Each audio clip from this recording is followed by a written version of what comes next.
dengan judul itu Bu, meningkatkan kreativitas guru-guru dalam memberi penugasan berbentuk proyek selama masa pandemi COVID-19. Ya, kepada Bu Rita dipersilahkan tempat dan waktunya. Baik, Assalamualaikum warahmatullahi wabarakatuh. Waalaikumsalam warahmatullahi wabarakatuh. Tadi sudah diperkenalkan nama saya Rita Destini. Saya mengajar di UNN Al-Waslia. Ya, memang belum lama Pak, sejak tahun 90. Belum lama ya, 3 tahun. Ya, ada di sini tadi ya alumni dari kita katanya ya saya juga lupa ya alhamdulillah Bapak guru kita mengingat sama saya. Oke baik, saya di sini tidak mengajari Bapak Ibu, cuman mungkin sebagai manusia kita harus selalu mengingatkan, saling sharing ya ilmu-ilmu yang sudah kita dapatkan dari yang lalu-lalu itu. Ya mungkin sudah tertimbun saking banyaknya ilmu yang kita dapat, ya kan? Nah, jadi kita sekedar mengingatkan. Ya.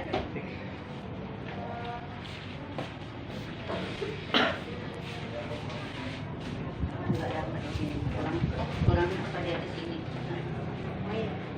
Mana ya? Penyakit yang menimpa dunia yang dikenal dengan COVID-19.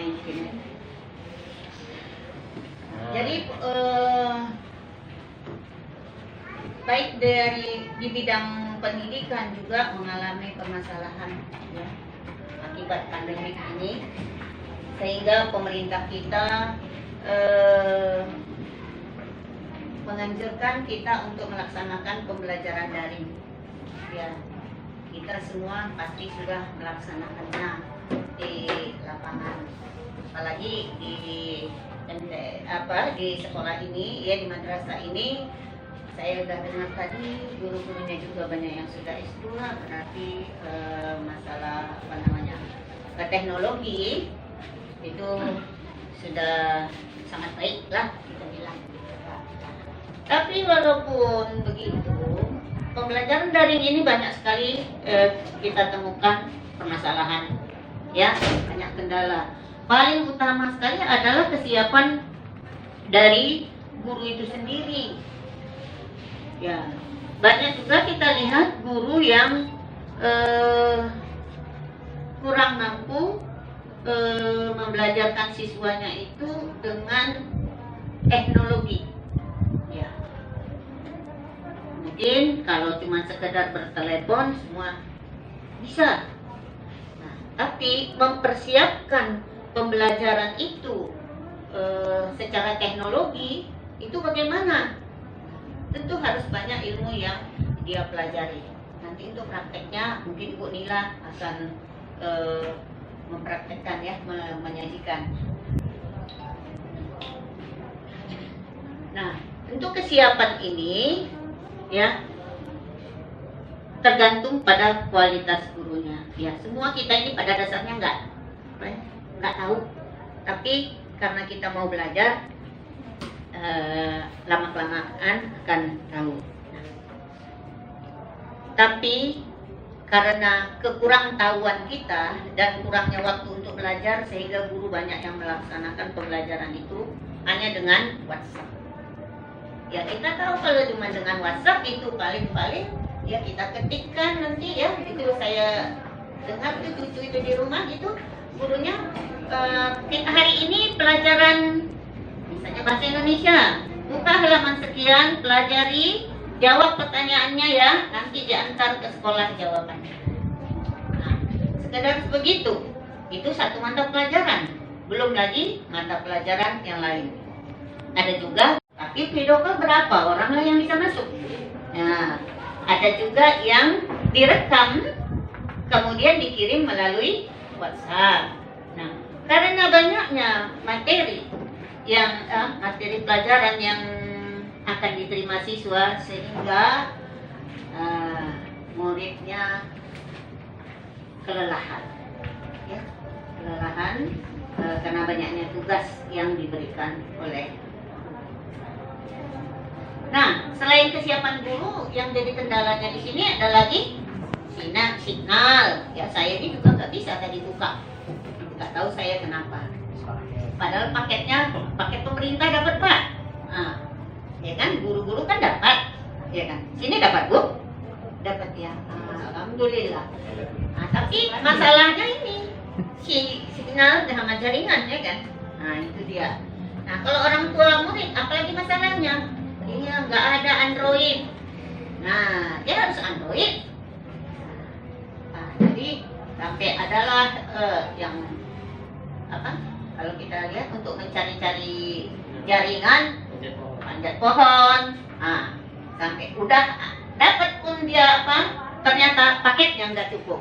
Iya kan? Itulah kendala yang kita terima. Jadi supaya murid itu nggak sampai pingsan menerima pembelajaran yang kita kasih, bagaimana upaya kita sebagai guru supaya siswa itu walaupun tidak tatap muka dia dapat belajar dengan senang hati, nggak masuk ke masuk ke otaknya apa yang kita sampaikan. Kalau cuma ngasih tugas aja, tadi kebanyakan tugas dari tiap guru, ya itulah pingsan katanya kan. Jadi dituntutlah di sini kreativitas. Nah, kreativitas yang bagaimana? Ya kreativitas untuk mendesain pembelajaran kita lah. Walaupun dengan WhatsApp, bagaimana kita mendesainnya hanya dengan WhatsApp, tapi bisa belajar dengan bagus. Ya, dapat belajar, dia dapat menerima pembelajaran itu dengan baik. Contohnya, materi pembelajaran itu kita buat dulu alat peraganya yang bisa kita jadikan media pembelajaran kita, ya kan? Nah, mungkin dengan melihat, walaupun cuma dengan melihat dari WA, dari video, dia sudah bisa memahami pelajaran kita tadi. Nah, sebagaimana kita ketahui, media pembelajaran itu banyak, ya, ada media nyata, ada media 2 dimensi, ada media 3 dimensi, media visual, audio, ya, tergantung manalah dia yang cocok kita rasa. Tapi kalau di masa pandemik ini, karena muridnya juga nggak tatap muka sama guru, kayaknya untuk media nyata sulit untuk disajikan. Nah, yang lebih sering itu visual, cuma ber-HP saja gurunya, ya kan? Atau audio visual, dibukakan video. Nah, ini contoh-contohnya, ya. Seperti kalau pelajaran matematika, gurunya tadi membuat, ya misalnya dia di media 2 dimensi tadi, apa yang mana itu jajaran jenjang, ya, layang-layang, kemudian baru direkam di apakah di foto, dikirimkan ke ke WhatsApp atau divideokan. Nah,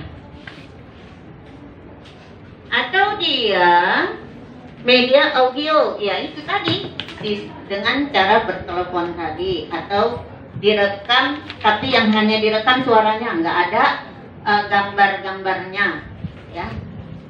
Itu. Nah, sekarang ini udah canggih, guru-guru juga sering melakukan pembelajaran dengan Zoom atau juga dengan, ya, contohnya guru mengajar di papan dengan papan tulisnya atau dengan medianya, kemudian direkam, disajikan dikirim ke WhatsApp-nya siswa. Nah, jadi banyak yang bisa kita kita buat sehingga murid itu dapat memahami pembelajaran dengan baik. Yang penting kita itu harus mampu mendesain pembelajaran kita itu sesuai dengan materi pembelajaran. Apapun media pembelajaran kita itu tidak akan cocok kalau tidak sesuai dengan materi pembelajaran. Nggak usah medianya berat-berat, cukup yang ringan dan mudah diterima oleh siswa, tapi sesuai dengan materi.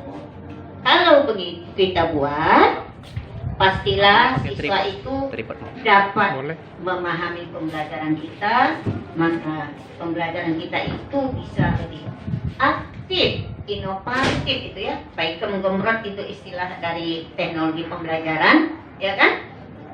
Gembira dan berbobot. Walau sedikit, tapi dia membuat siswa belajar dengan gembira, ya. Ada nilainya, membuat siswa itu aktif, ya. Tidak dia hanya menerima kerjakan tugas, baca halaman sekian, kan gitu Bu ya, yang seringnya. Nah, inilah yang membuat siswa itu ya bosan. Akhirnya kalau disuruh orang tuanya belajar, akhirnya siswa dengan orang tua yang bertengkar.